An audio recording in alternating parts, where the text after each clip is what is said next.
ঠাকুর, মা ও স্বামীজির চরণে প্রণাম নিবেদন করি শুরু করছি স্বামী লোকেশ্বরানন্দ মহারাজ কর্তৃক সম্পাদিত Ramakrishna mission institute of culture, Golpark থেকে প্রকাশিত শতরূপে সারদা।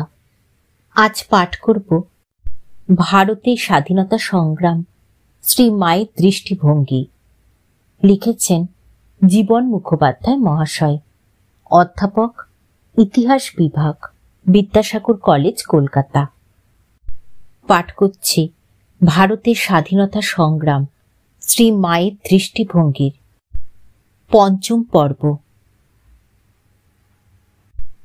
প্রথম বিশ্বযুদ্ধের সূচনা থেকেই জয়রামবাটি ও কোয়ালপাড়া আশ্রমে মায়ের ভক্তদের গমনাগমনের উপর পুলিশের তীক্ষ্ণ দৃষ্টি ছিল।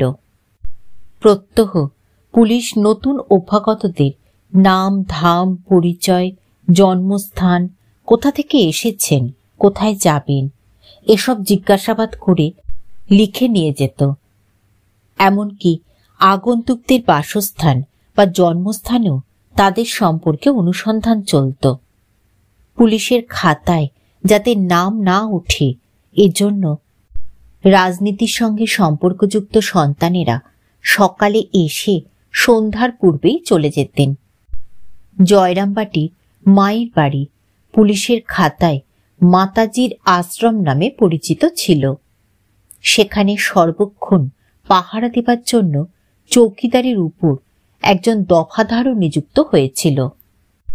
স্বামী সারদেশানন্দ লিখছেন, চৌকিদার ও দফাদারের ঘন ঘন যাতায়াত আর জিজ্ঞাসাবাদ বিরক্তিকর হইয়া উঠিয়াছিল। পুলিশের গতিবিধি মা কখনোই প্রীতির চোখে দেখতেন না, আবার এর জন্য ভয় প্রকাশও করতেন না। কোনো দেশপ্রেমিক ভক্ত সম্পর্কে তার কাছে প্রশ্ন করলে তিনি বলতেন, কে স্বদেশী আর কে বিদেশী তা আমি কি জানি? সবাই আমার কাছে সমান, সবাই আমার ছেলে। মা বলে কাছে এসে দাঁড়ালে সবাইকে আমি আশীর্বাদ করি। একথা নিশ্চয়ই বলা যায় যে নিছক ভক্তের আহ্বান নয়। জাতীয় মুক্তি সংগ্রাম এবং মুক্তি সংগ্রামীদের প্রতি সহানুভূতি না থাকলে সাম্রাজ্যবাদী শাসনের ওই যুগে মায়ের পক্ষে রাষ্ট্রদ্রোহিতার অপরাধে অভিযুক্ত বা পুলিশের চোখে মুক্তি সংগ্রামীদের সঙ্গে সম্পর্কযুক্ত ব্যক্তিদের এভাবে আশ্রয় এবং কৃপাদান করা সম্ভব হতো না। এ প্রসঙ্গে স্মরণ করা যেতে পারে মায়ের জীবদ্দশায় শ্রী রামকৃষ্ণ সংঘে শ্রী শ্রী মাই সব। নিবেদিতার কথায় তার সম্বন্ধে সন্ন্যাসীদের বিরচিত সম্ভ্রম দেখবার মতো তাকে সর্বদা মা বলে ডাকা হয়। তার বিষয়ের উল্লেখের সময় বলা হয় শ্রী শ্রী মাতা ঠাকুরানী। প্রতি ব্যাপারে তাকে স্মরণে রাখা হয়। সব সময় তার রক্ষণাবেক্ষণে দু একজন হাজির থাকেন। তার ইচ্ছাকে আদেশ তুল্য জ্ঞান করা হয়। তাহলে স্বাভাবিকভাবেই প্রশ্ন জাগে, বিপ্লবের সঙ্গে যুক্ত থাকার অভিযোগে নিবেদিতা ও রামকৃষ্ণ মিশনের সম্পর্কচ্ছেদের ব্যাপারে শ্রী মায়ের কি ভূমিকা ছিল? আমরা দেখি আপাত দৃষ্টিতে মঠের সঙ্গে সম্পর্ক ছেদ হলেও মঠ কর্তৃপক্ষ ও শ্রী মায়ের সঙ্গে নিবেদিতার কখনোই সম্প্রীতির অভাব হয়নি। 1902 খ্রিস্টাব্দের পরেও নিবেদিতা ও মঠের মধ্যে স্বাভাবিক ঘনিষ্ঠতা দেখা গেছে। নিবেদিতা বারবার মঠে এসেছেন। স্বামী ব্রহ্মানন্দ, স্বামী শারদানন্দ এবং মঠের অন্যান্য সকল সাধুদের কাছে আগের মতোই শ্রদ্ধা ও ভালোবাসা পেয়েছেন। শ্রী মা ও মঠের নেতৃস্থানীয় সন্ন্যাসীরা বহুবার নিবেদিতার কাছে গেছেন এবং নিবেদিতাও শ্রী মায়ের কাছে বহুবার এসেছেন এবং আগের মতোই তার স্নেহ ও আশীর্বাদ পেয়েছেন। এমনকি মঠ প্রকাশিত স্বামী বিবেকানন্দের রচনাবলিতে নিবেদিতা ভূমিকা লিখেছেন। প্রখ্যাত বিপ্লবী নায়ক হেমচন্দ্র ঘোষও নিবেদিতার সঙ্গে মঠে সম্পর্কচ্ছেদের ব্যাপারটিকে একটি ফর্মাল অ্যাফেয়ার বলে মনে করতেন। নবপ্রতিষ্ঠিত মঠের অস্তিত্ব রক্ষার জন্য স্বৈরাচারী ইংরেজ শাসনাধীনে জাতীয় আন্দোলনের প্রথম শ্রেণীর নেত্রী নিবেদিতার মঠ ত্যাগ সত্যই সেদিন অপরিহার্য ছিল। এই সম্পর্কে প্রখ্যাত বিপ্লবী নায়ক হেমচন্দ্র ঘোষ বলেছেন, মা সিস্টারকে কখনো বিপ্লবের সঙ্গে সম্পর্ক ত্যাগ করতে বলেছেন বলে শুনিনি, অথচ মায়ের প্রতি নিবেদিতার যা শ্রদ্ধাভক্তি ছিল তাতে মা যদি তাকে এ বিষয়ে কোনো নিষেধাত্মক নির্দেশ দিতেন তাহলে নিশ্চয় নিবেদিতার পক্ষে বিপ্লবের সঙ্গে সংশ্লিষ্ট থাকা অসম্ভব ছিল। তার মতে মায়ের বিশেষ স্নেহের পাত্রী নিবেদিতার তথাকথিত বহিষ্কারের সিদ্ধান্তটির নেপথ্যে ছিল মায়ের মস্তিষ্ক ও প্রজ্ঞা। আধ্যাত্মিক সাম্রাজ্যের অধীশ্বরী হয়েও মা ছিলেন আশ্চর্য বাস্তব বুদ্ধির অধিকারিণী। হেমচন্দ্র ঘোষ আরও বলেন, শুনেছি অরবিন্দ, যতীন মুখার্জি মায়ের কাছে গিয়েছিলেন এবং মায়ের আশীর্বাদ তারা পেয়েছিলেন। শুনেছি অরবিন্দ পণ্ডিচেরি যাবার আগে মাকে প্রণাম করে তার আশীর্বাদ নিয়ে গিয়েছিলেন। বাংলার বিপ্লবীদের একজন বন্ধু গণেন মহারাজ মায়ের অত্যন্ত স্নেহভাজন ছিলেন। দেশ সেবার নামে মা রাজনৈতিক ডাকাতি সমর্থন করতেন না। একবার চট্টগ্রামের জ্ঞানেন্দ্র বসু ও কলেজের ছাত্র বিপ্লবী দলভুক্ত 17-18 বছরের শীতল মিত্রকে নিয়ে যদুনাথ মজুমদার মায়ের কাছে যান। জ্ঞানেন্দ্র বসু ও শীতল মিত্র মায়ের কাছে দীক্ষার অনুরোধ জানালে মা জ্ঞানেন্দ্র বাবুকে বললেন, নিচে যেয়ে বসো, দিন ঠিক করে পাঠাচ্ছি। শীতল মিত্রকে শুধু নিচে বসতে বললেন, দীক্ষার কথা কিছু বললেন না। একটু পরে রাসবিহারী মহারাজ নিচে জ্ঞানবাবুকে দীক্ষার দিন জানিয়ে গেলেন, কিন্তু শীতল মিত্র সম্পর্কে কিছু বললেন না। খানিক পরে তিনি পুনরায় এসে যদুবাবুকে বললেন, যদু, মা বললেন আজকাল এমন অনেক ছেলে এসে দীক্ষা নিয়ে যায় যাদের গভর্নমেন্ট পরে ধরে নিয়ে গিয়ে আটকে রাখে, আর তাদের মা বাপ দুঃখ জানিয়ে পত্র দেয়। যদুবাবু লিখছেন, শুনিয়া চমকিত হইলাম। শীতল যে দেশের কাজের জন্য ডাকাতিও করে তাহা জানিতাম। রাসবিহারী মহারাজ পুনরায় আসিয়া বলিলেন, যদু, কি জানিস বল। আমি আর কি বলিব, কতকটা চাপিয়া গিয়া বলিলাম, এর শিক্ষক ত্রিবেণী বাবুকে গভর্নমেন্ট অন্তরীণ করেছে। শীতল তেমন গুরুতর কিছু করে থাকলে তাকেও নিয়ে যেত।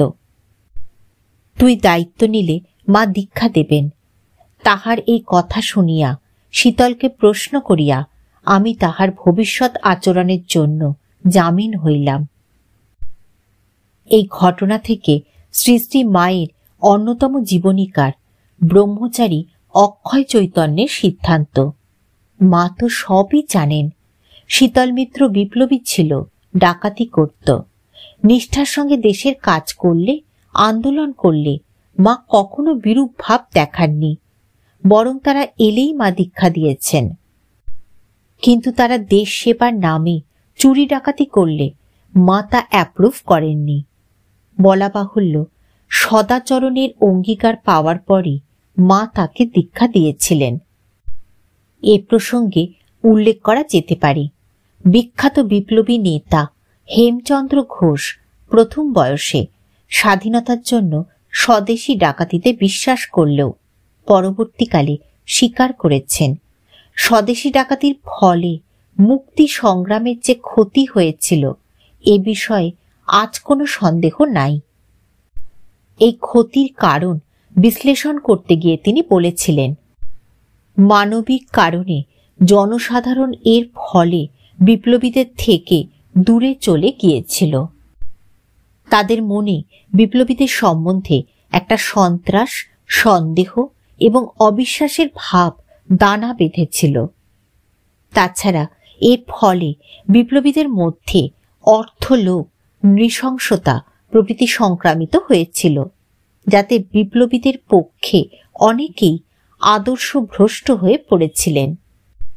শ্রীশ্রীমা যে রাজনৈতিক অন্তর্দৃষ্টি দিয়ে স্বদেশী ডাকাতির ব্যাপারটি দেখেননি এ বিষয়ে আমরা নিঃসন্দেহ। তার আধ্যাত্মিক অন্তর্দৃষ্টি ও প্রজ্ঞার আলোতেই তিনি বুঝেছিলেন স্বদেশী ডাকাতি স্বদেশ প্রেমকে কোথায় নিয়ে যাবে। ভারত জার্মান ষড়যন্ত্রের সময় 1917 খ্রিস্টাব্দে তিলজলা রেলওয়ে কেবিনের দেবেন্দ্রনাথ ঘোষ ও তার স্ত্রী সিন্ধুবালা নিজেদের রেলওয়ে কোয়ার্টার্সে যুগান্তর দলের পলাতক বিপ্লবী অমরেন্দ্রনাথ চট্টোপাধ্যায়, কুন্তল চক্রবর্তী ও ভূপেন্দ্র কুমার দত্তকে আশ্রয় দিয়েছিলেন। সিন্ধুবালা দেবী নিজ গ্রামে চলে গেলে ভারত রক্ষা আইনে সাবাজপুর গ্রাম নিবাসী সিন্ধুবালাকে গ্রেপ্তারের জন্য পুলিশ পাঠানো হয়। ইনি ছিলেন দেবেনবাবুর ভগ্নী এবং তখন আসন্ন প্রসবা। এই গ্রেপ্তারির পর জানা গেল নিকটবর্তী গ্রামে আর এক সিন্ধুবালা আছেন, যিনি দেবেনবাবুর পত্নী। নামের সাদৃশ্য হেতু পুলিশ দুই সিন্ধুবালাকেই গ্রেপ্তার করে। গ্রেপ্তারের পর তাদেরকে রাত্রিতে হাঁটিয়ে এক জমিদারের কাছারিতে নিয়ে যাওয়া হয়। পরদিন সকালে হাঁটিয়ে ইন্দাস থানা এবং সেখান থেকে ট্রেন পথে বাঁকুড়া এবং বাঁকুড়া স্টেশন থেকে হাঁটিয়ে 2 মাইল দূরবর্তী বাঁকুড়া থানায় হাজির করা হয়। 15 দিন জেল হাজতে থাকার পর নির্দোষ প্রমাণে তারা খালাস পান। সিন্ধুবালা ঘটনায় সেদিন সমগ্র বাংলা উত্তেজিত হয়ে উঠেছিল। বঙ্গীয় আইন পরিষদে দীর্ঘ বিতর্ক চলেছিল এ সম্পর্কে এবং বাংলার তৎকালীন গভর্নর লর্ড রোনাল্ডসে এই ঘটনার জন্য বঙ্গীয় আইন পরিষদে দুঃখ প্রকাশ করতে বাধ্য হয়েছিলেন। তৎকালে জয়রামবাটিতে কোনো সংবাদপত্র আসত না, লোকমুখেই সংবাদাদি প্রচারিত হতো। এই ঘটনাটি মুখে মুখে জয়রামবাটিতেও এসে পৌঁছালো। কালী মামা অর্থাৎ মায়ের ভাই খবরটি শুনে শ্রী মাকে জানান। শুনে মা বললেন, বলো কি? বলেই শিউরে উঠলেন। মুহূর্তে তার চোখ মুখের অবস্থা সম্পূর্ণ বদলে গেল। তারপর গম্ভীর স্বরে বললেন, এটা কি কোম্পানির আদেশ না পুলিশ সাহেবের কেরামতি? নিরপরাধা স্ত্রীলোকের উপর এত অত্যাচার মহারানী ভিক্টোরিয়ার সময় তো কই শুনিনি। এ যদি কোম্পানির আদেশ হয় তবে আর বেশি দিন নয়। আচ্ছা, এমন কোনো বেটা ছেলে কি সেখানে ছিল না যে দুচর দিয়ে মেয়ে দুটিকে ছাড়িয়ে আনতে পারত? দেবেনের ভাইরা সব কোথায় ছিল? স্বামী ঈশানানন্দ লিখছেন, সেই দিন মায়ের অগ্নিময়ী মূর্তি দেখিয়া আমরা সকলে স্তম্ভিত হইয়া গিয়াছিলাম।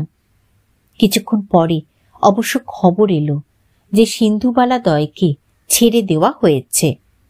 এ সংবাদে অনেকটা আশ্বস্ত হয়ে মা বললেন, এ খবর যদি না পেতাম তবে আজ রাতে ঘুমুতে পারতাম না।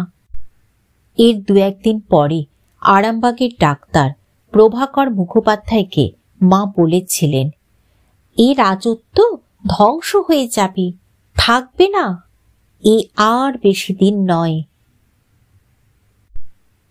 ঠাকুর, মা ও স্বামীজির চরণে প্রণাম নিবেদন করে শেষ করছি আজকের পাঠ। ভারতের স্বাধীনতা সংগ্রাম শ্রী মায়ের দৃষ্টিভঙ্গির 5ম পর্ব।